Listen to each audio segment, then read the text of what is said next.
between 9 a.m. and 10 a.m. Prevent security.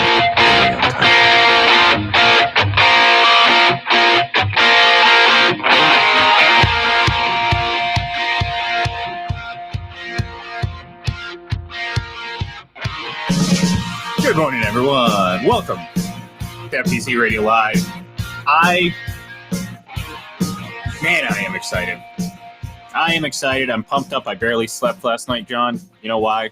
Because we saw one hell of a first game of the season last night. Obviously, if you didn't watch last night, surprise, Tom Brady led a game-winning drive in the closing seconds of another game, just doing what he does. And seriously though, we got a phenomenal game between the Cowboys and the Buccaneers last night. Some sloppy play, but most importantly, the two quarterbacks really shined bright on the on the national stage last night, and it was really a treat to see, especially to kick off this 2021 season. So we're going to break that down, and of course, we're going to give you our picks for the rest of this weekend's game. So let's not waste any more time. John, how you doing, my friend? You enjoyed that game last night? Yeah, that was quite a game, wasn't it? I mean, both quarterbacks were outstanding. Mm-hmm. It came down to the final second. Obviously, the game-winning field goal by Ryan Suckup. The defenses obviously struggled, but both quarterbacks were just phenomenal. I mean, we know what Tom Brady does. That's like par for the course what he did last night. But with Dak Prescott, we wanted to see how he was coming off that gruesome ankle injury last year, and then hearing throughout camp that he's had problems with his upper pec or right around where the armpit is. And Dak Prescott, he grew on me last night. Man, he is one tough guy, because that's an outstanding defense that he did a great job against. He's got weapons, no question. I mean, I think last night you saw the two teams with the two best receiving cores in the league. I mean, Amari Cooper was phenomenal. CeeDee Lamb was outstanding, did have a drop which led to an interception. Godwin struggled a little bit for Tampa. Antonio Brown and Tom Brady are going to be impossible to deal with this year. So, we saw a lot of the stars really shine last night. Great way to kick off the season. Yeah, and I'm right there with you when it comes to Dak. And, obviously, anyone who knows me knows I'm going to spend plenty of time talking about the other quarterback, but I do want to give Dak his well-deserved praise, because he was great last night. I didn't anticipate him looking so comfortable so early. And early on, there was a couple throws where I was like, man, it feels like he's using too much of his body to throw, which, he's coming off his shoulder injury, a little bit hesitant, getting out there. I get it. I understand. But, he got stronger and stronger and stronger as that game went on. And look, one of his best throws of the night ended up being an interception, which again is, trust me, last night was I was enjoying every aspect of that game, not only from the Bucs and Brady winning, but I mean, was there was there more useless interceptions in that game from both quarterbacks? I mean, right. You talk about Brady's first pick, the one that it was a screen pass to Leonard Fournette, who still can't catch the ball, and then Dak's interception was, it was a unbelievable throw right on target. CeeDee Lamb doesn't come down with it. It gets deflected, and there you go. And then, of course, the second Brady pick, which, again, you're hucking the ball up with no time left at the end of the half. That, I do not, consider that a turnover. You know what I'm saying? It's just a silly. If you're counting or if you're banking on those interceptions for those quarterbacks, that's your stats are for losers. That's my point. I don't want to get off too much of a tangent, but it's like a basketball player hucking up a 60-footer at the buzzer at the end of the third quarter. He gets penalized, for missing a 3-point shot. But I always give credit to that basketball player who at least throws it up there. As Michael Jordan famously said, you can't make the shots you don't take. And so his percentage goes down a little bit, and Brady's interception rate goes up a little bit. No big deal. That's just a Hail Mary. And look, if the chance of that hitting is there. I mean, the guy again showed his arm strength. He got it to the end zone and into the end zone without a problem. So yeah, those were just collateral damage, whatever the case may be. It wasn't even collateral damage because it didn't really mean anything. And it's just, again, it just kind of points out how silly it is to harp on numbers like that. I tweeted at the end of the game that those 3 straight incompletions that Brady obviously threw on purpose to kill time, which is an incredibly smart play, that hurt his passer rating. Those are negative plays, quote unquote, on a stat sheet. So it's kind of, again, there was a lot of things I liked about that game.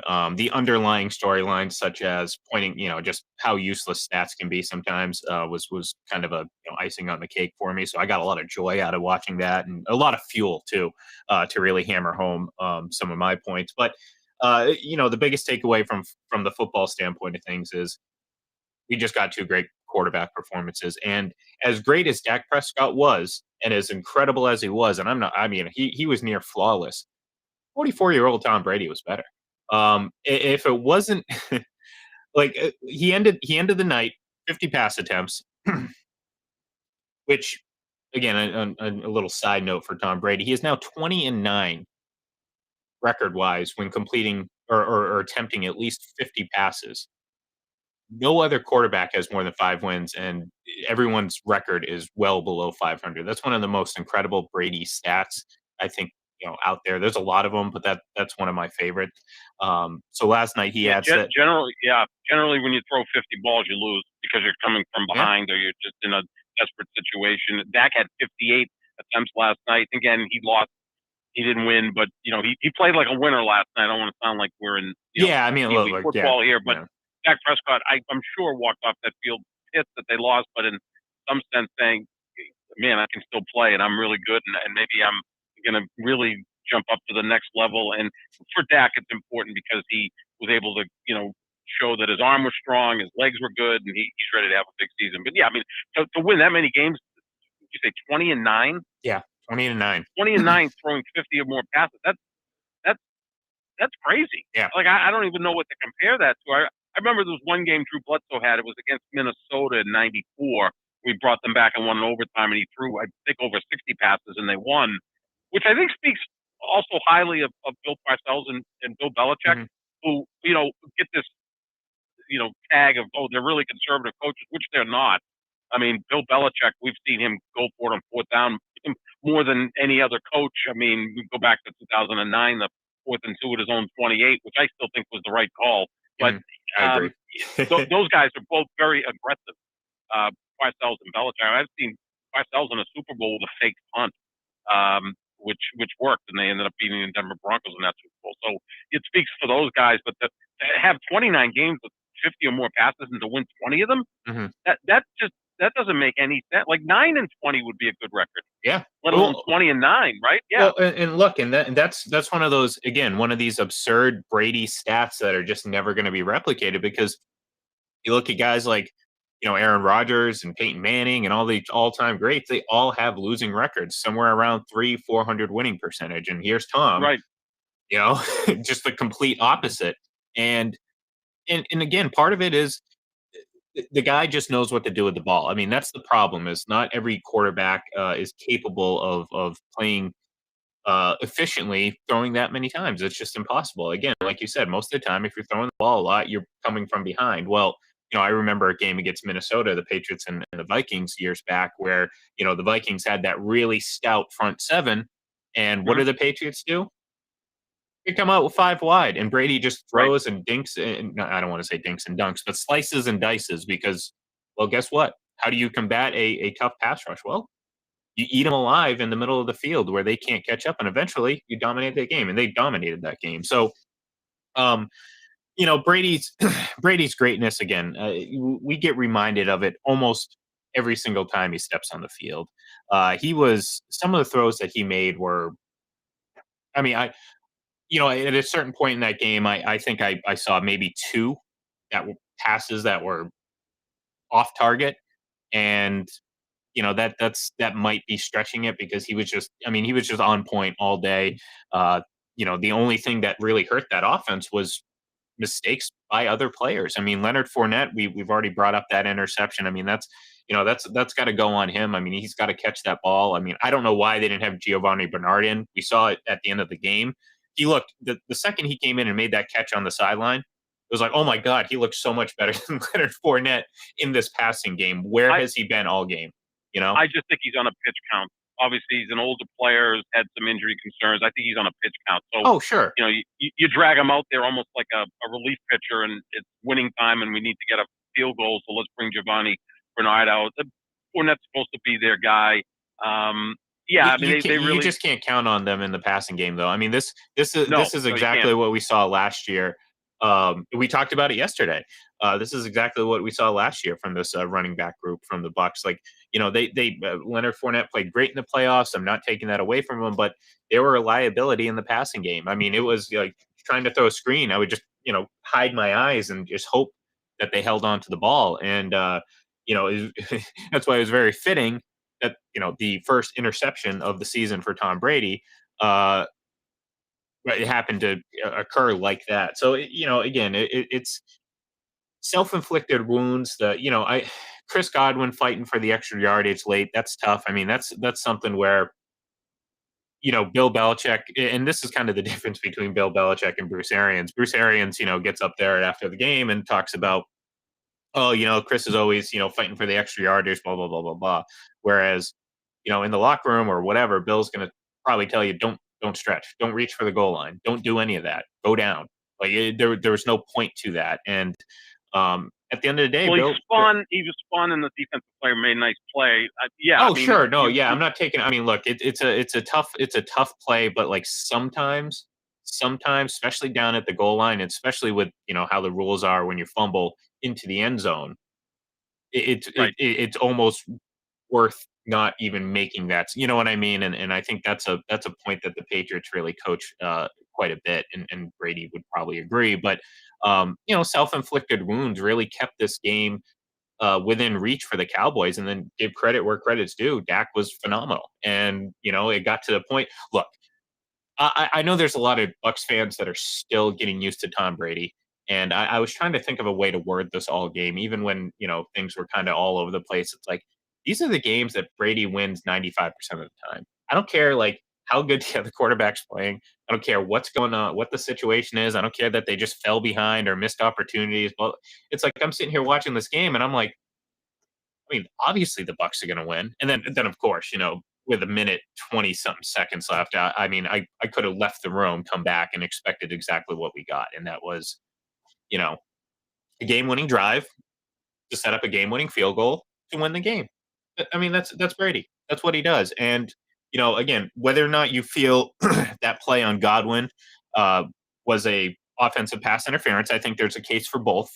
Um, given the nature of the play, like the defensive back was clearly already losing his balance, and there also looks like there was a little bit of an extension of the arm, but you know, that's just how it is. If you're going to complain about that play, then we can sit here and pick apart 6 or 7 other plays or calls that didn't get made that should have been for both teams. So it's not really important to harp on that. What's important is at that point, I don't I don't know if you've seen the replay for this, but if you notice when Brady releases that ball, it's about a good second and a half, 2 seconds before Godwin even turns around. I mean, the timing and the placement of that throw is being forgotten because too many people are latching onto that, and it's an easy way to sit there and say, No, "Oh, but I'm gonna have to push back on this. I mean, yes, it was a back shoulder throw, was great. There's a half a dozen quarterbacks that make that throw. I mean, now you sound a little bit like the Mahomes people. Say, can you believe the no, throw no, that he no, no, made? no, no, I no, mean, no, it was a great throw. Back shoulder throw. Absolutely. No, I'm not sitting here praising. Trust me, if I wanted to do that, I'd praise the completion that he made going to the ground, but I'm not going to do that. No, what I'm saying Well, was, Fournette did help him out on that one, and Micah Parsons had a chance. well, there, okay, yeah, exactly. but the point is like that pass was actually completed. You know what I mean? As opposed to celebrating something incomplete. It was. It turned out okay. No, the throw to Godwin was no, it was phenomenal. It was a great throw, and I'm not yeah. trying to elevate it over. I'm just talking about what impressed me the most out of it was the rhythm and the timing where coming out of that break where that ball was released and it was a great throw. But the problem is it's being just kind of no one's talking about it because it's easy to sit there and be like, oh man, bailed out by the refs again, no call, refs put the whistle away, and it's like no, that's not how it works here.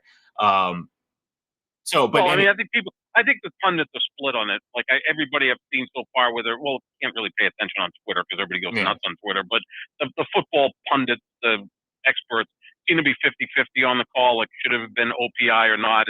That's why. Yeah, you like can make a case for both. For both. It wasn't like egregious, but it also wasn't. I think the defensive back made it worse by slipping and maybe embellishing it. If he didn't, maybe it would have been called. But generally you're not going to see that call made at that particular moment. But no, the throw is phenomenal. I mean, that's something that he's improved on over the years. Those back shoulder throws, which I think I like. That's the one that separates the great quarterback, because that's almost like a leap of faith, right?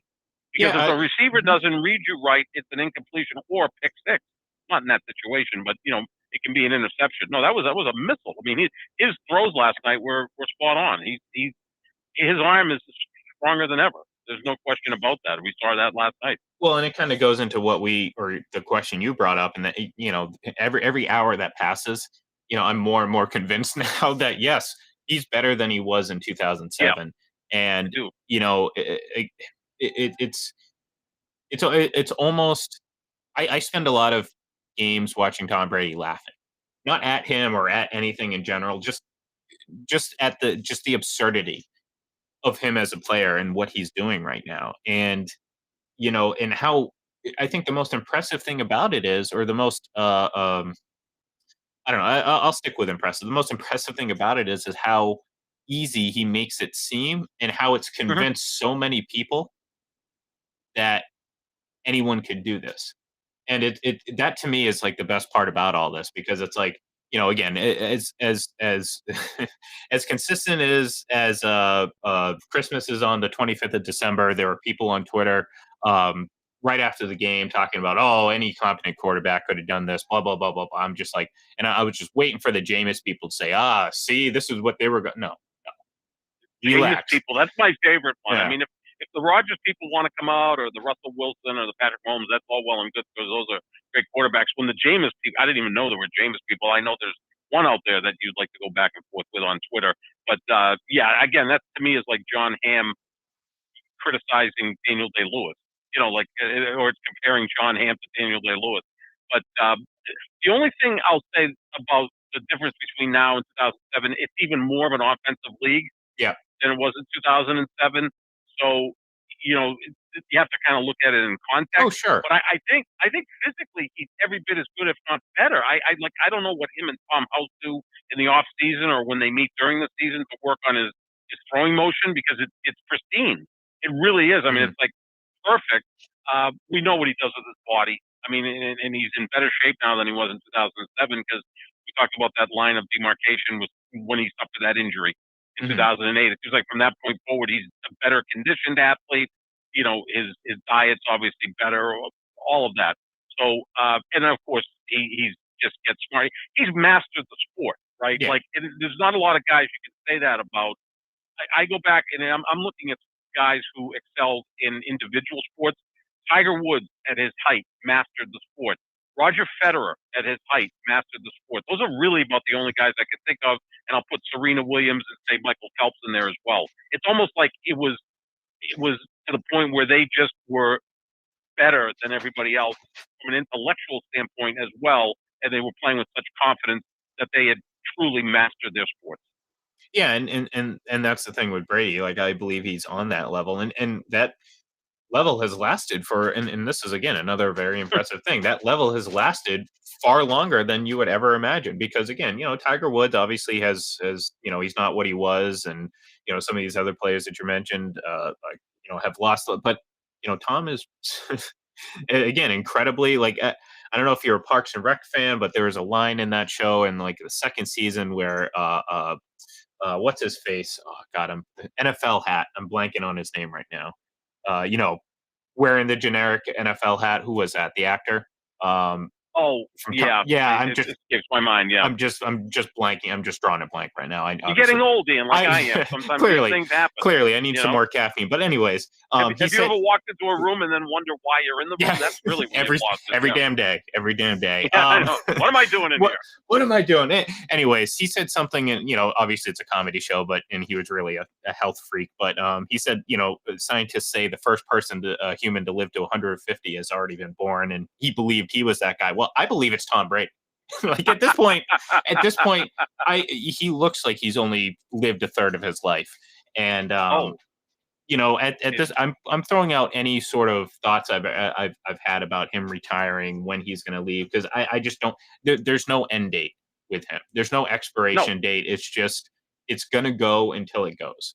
And you know, I it, it's incredible to watch. I know I'm gonna force myself to move off of this because I do want to run through our picks real quick, and we got to get off the air a little bit early today.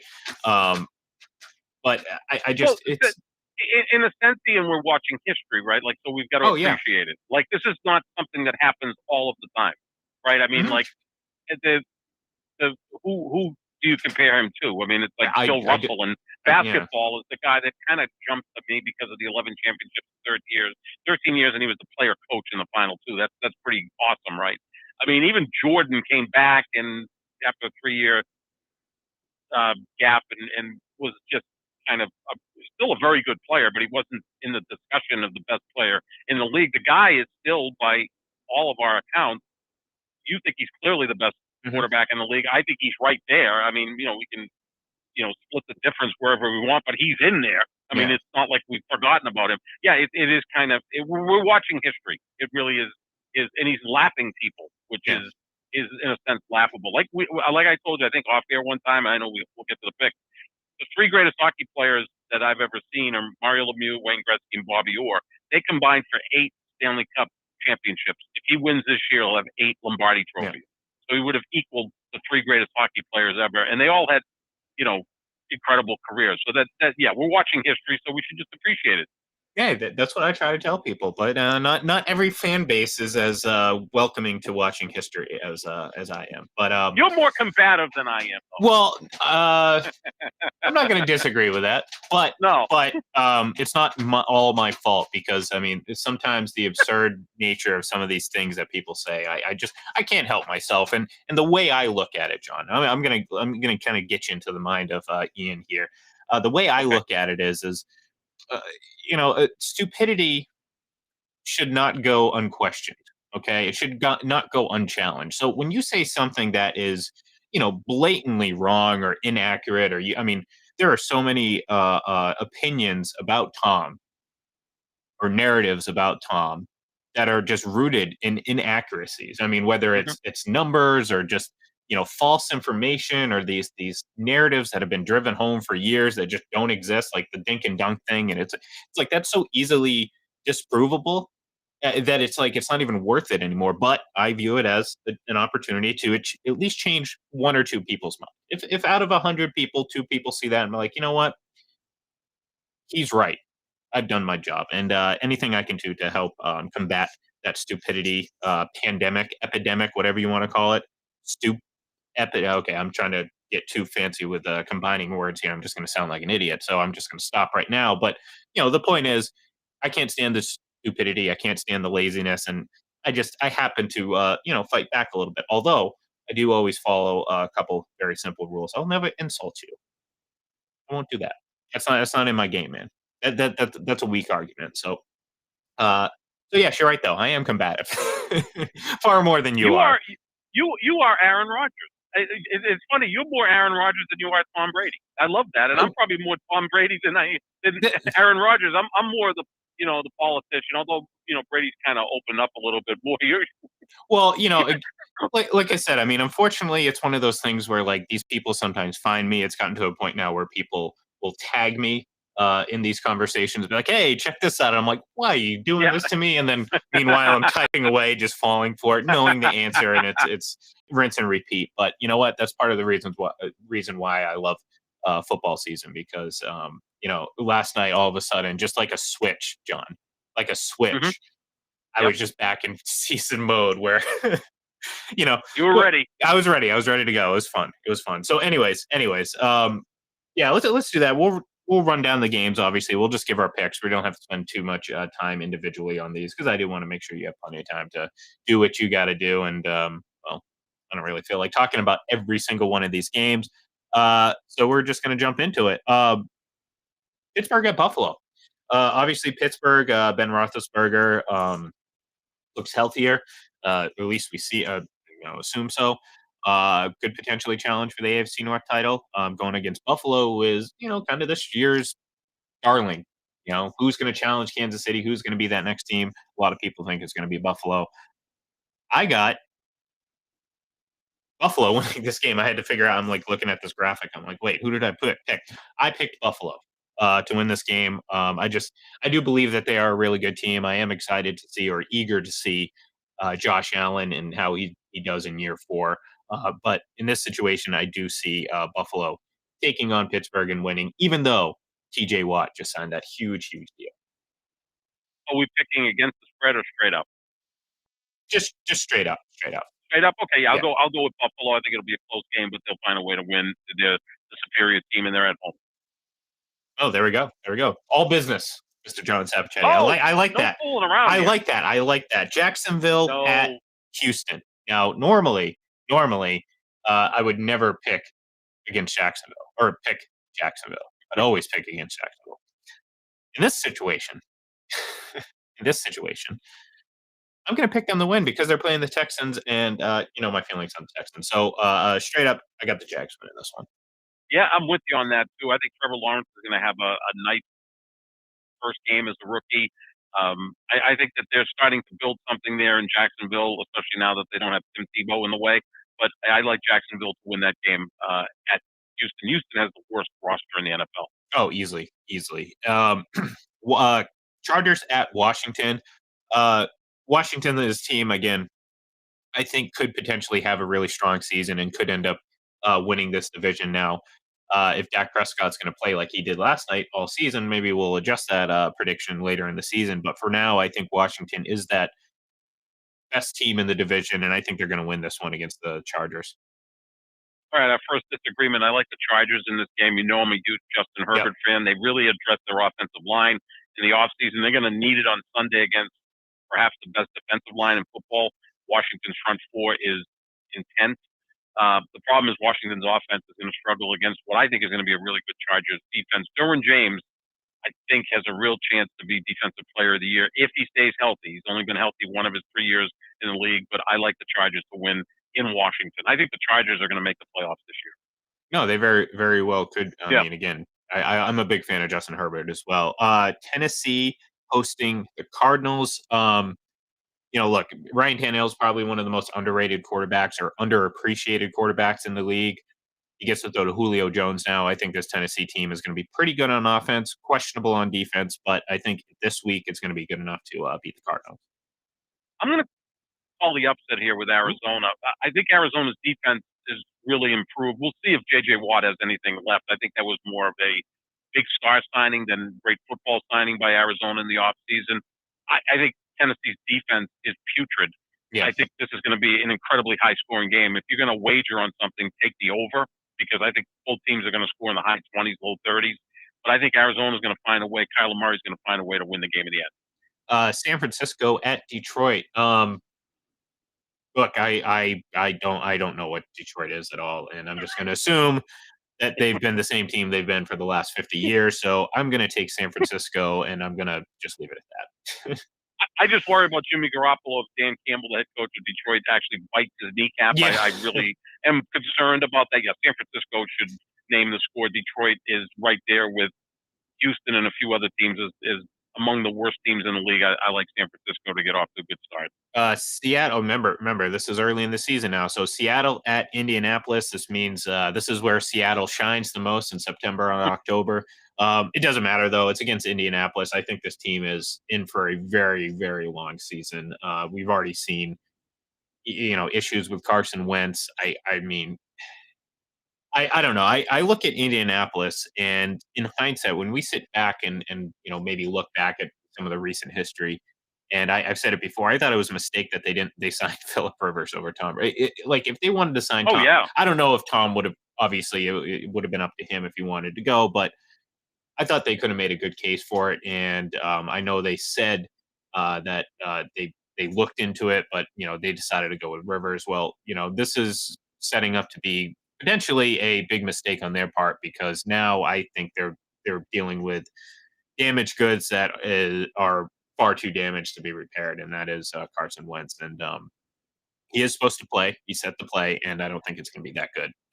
Either way, whoever he plays, I just again, I have a lot of doubt. I need to see it from Carson Wentz. I need to see him be healthy, and it doesn't help that he's taking this vaccination status very publicly, and again, I think there's a lot of things that leaders are supposed to do that he just doesn't do. So in this week, I think Seattle's just a better team. I think Seattle's offense is probably going to start strong. I mean, again, I jokingly say, "Oh, it's September and October, so go Seattle." Well, it's true. They have strong Septembers and October, and I think they start off pretty strong against Indianapolis. Seattle does a great job of traveling west to east. I mean, they have like 11 out of their last 12 that they've won outright going from the West Coast to the Eastern time zone. So I would expect that to continue. I like Indianapolis a lot if they had been able to solve the quarterback position. It's interesting. Andrew Luck was always playing on a team that was mediocre at best for the most part when he was playing and playing at a very high level.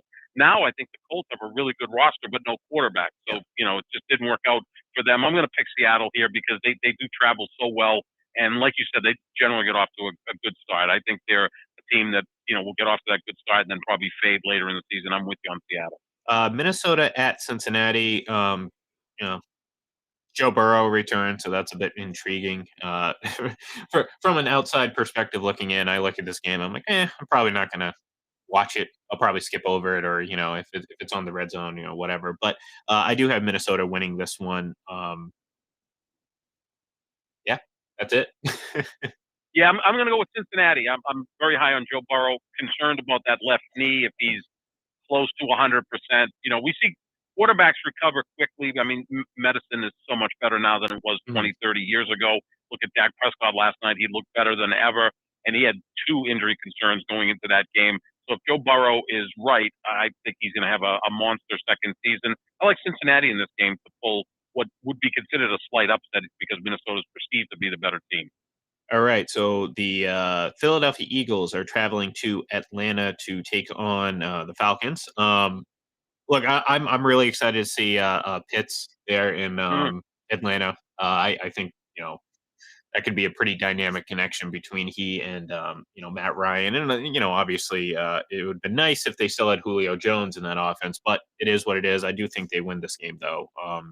I don't have a score. I'm just going to say they're gonna beat the Eagles, who I think are a big question mark, and I got to see some more from them during the season to really peg them down. Yeah, Philadelphia is in that class with Detroit and Houston. Really bad roster management over the years, and I think Atlanta's primed to maybe contend for a playoff spot. We know Tampa's going to win the NFC South. The other 3 teams, I think, are all going to be around 500: Atlanta, Carolina, and New Orleans. And Atlanta may turn out to be the best of those 3 teams. Kyle Pitts is going to be a stud this year. I think he's going to win Offensive Rookie of the Year. No one's mentioned that. I mean, he has the potential to have 90 receptions, 1,200 yards, 10 touchdowns. That could get that done to win Offensive Rookie of the Year. Yeah, I like Atlanta in this game, although I'm never right about the Falcons. Every year I think they're going to contend, and every year they just find a way to lose. Although I'm a big fan of their new head coach, Arthur Smith. I think he's going to do a really good job with them. We got Carolina hosting the New York Jets in the Sam Darnold game. Yeah. I mean, I got Carolina winning this game just because, well, it's the Jets. And, I'm not really that high on Sam Darnold. I think, obviously, he wasn't in a great situation in New York, but he played very similar to how he played in college. And that is, he had some nice plays, but tends to turn the ball over. That's not going to change. And I don't think it's going to change that much in Carolina. I do think they're going to play well enough, though, to beat the Jets on Sunday. Yeah, I think they'll win. I mean, Christian McCaffrey's back. He's one of the best players in the league, one of the most versatile running backs we've seen, quite capable of 1,000 yards rushing and 1,000 yards receiving. Matt Rule, I think, is a really good coach, building a nice program in Carolina. They were competitive in just about every game last year. I believe they were 3-9 in one-score games. Sometimes that has a tendency to flip the following year. I like Carolina in this game, although I'm a big fan of Zach Wilson. I think he's going to be a stud. Next, we got the Denver Broncos traveling to New York to take on the New York Football Giants. I never understood that, but it is what it is. I got the Giants in this one. Again, that's the Giants are a team that I really can't peg down prior to the season. A lot of it has to do with what are we getting out of Daniel Jones? this year. Who is he going to be? What kind of quarterback is he going to be? I like Joe Judge a lot. I like the special teams and Patriots background. I think that does serve well if you use it right. And Denver, again, a team with quarterback uncertainty. And I look at Yep. this team as being potentially a dark horse contender in the AFC if the quarterback situation is solved. I just don't think it's going to work this time. I have the Giants winning this one. I like Denver in this game, Ian. I look at the Giants' weaknesses, their offensive line. They just can't seem to get it right. And Denver can put pressure on the quarterback by sending just 4. I mean, you know, you got Von Miller, Bradley Chubb. They've got a really good defense. Even their secondary is outstanding. I think Denver's going to win this game. I think they're a better roster than the Giants. All right. In a game that the Packers wish would have occurred in the NFC Championship game. Don't say that. You know it's true. You know it's true. You know it's true. We were getting along so well, Ian, and then at 9:42, like 10 minutes before we're going to wrap up, you decide to throw that you know, well, maybe I'll surprise you. Well, maybe not, because if you know, I'm going to pick the Packers in this one. But no, the Saints are obviously. Don't bring up any you know fumbled onside kick. No, of course not. I would never. I would never do that. The Saints, an intriguing team. I don't think they're going to be anything better than a 500 team. But I am interested to see how Jameis does, because he's a guy that again does have some talent.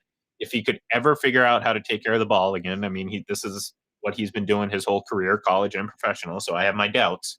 He could be a good quarterback in this league, but the problem is it's not going to happen, especially against the Packers and Aaron Rodgers. I think they come out pretty strong in this one and beat the Saints at home or in their home.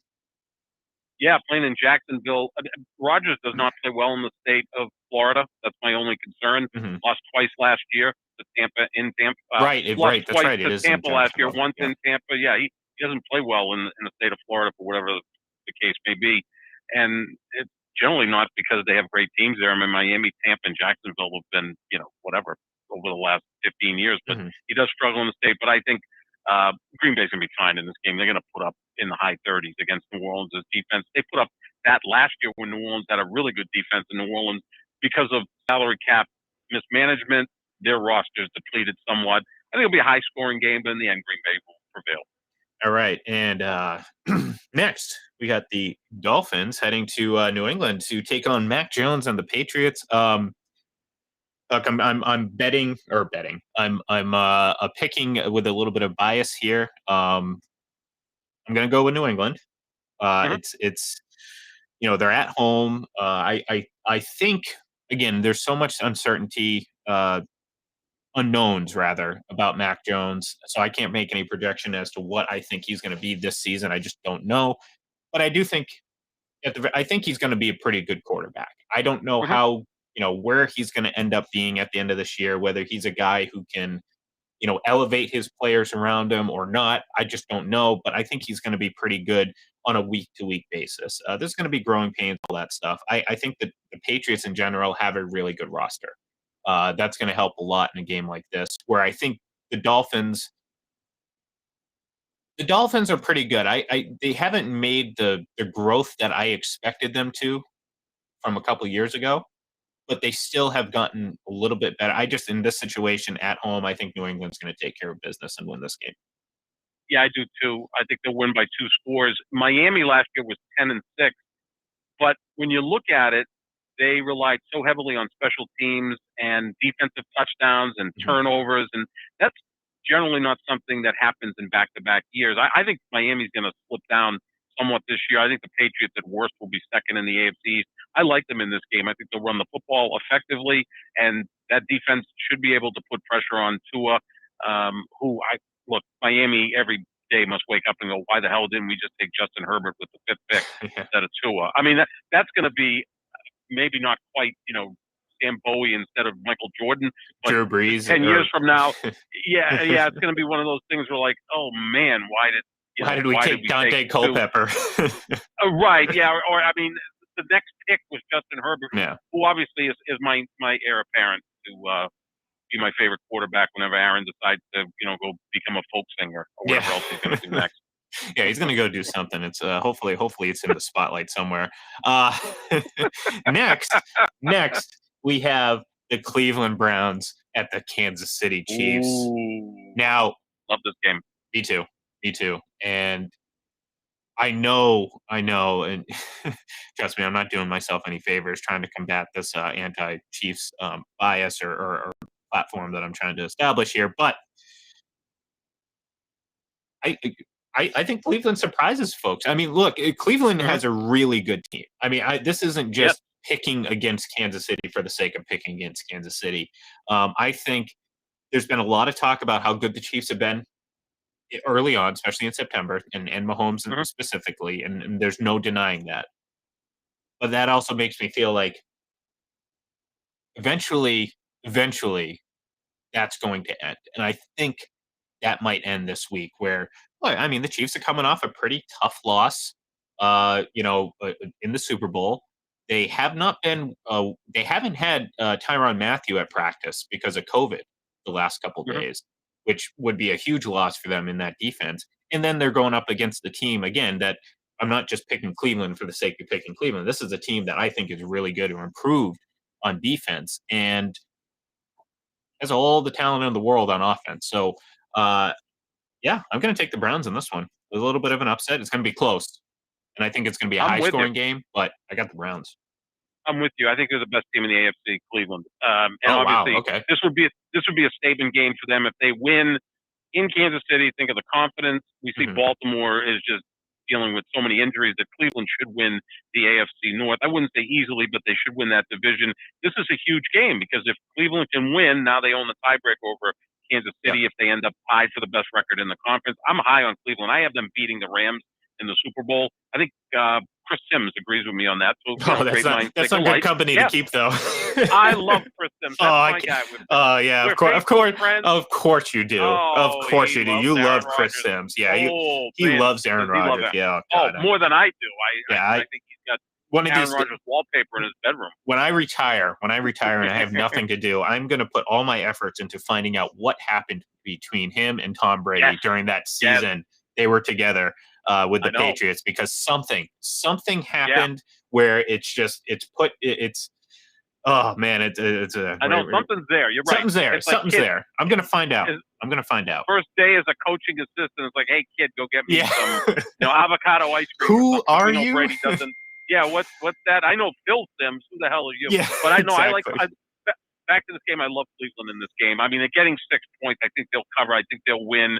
And it's just a shame though because again, I watch conventional TV. I mean, where I live, I don't have a choice but to what I get for cable.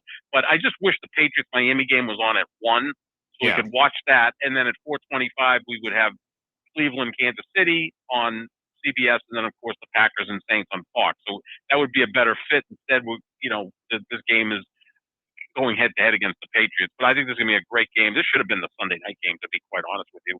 But I like Cleveland in this game. Yeah, it's going to be a lot of fun to watch, and I'm Yeah, looking forward to watching all three at the same time. So, last two, excuse me, the Rams hosting Chicago.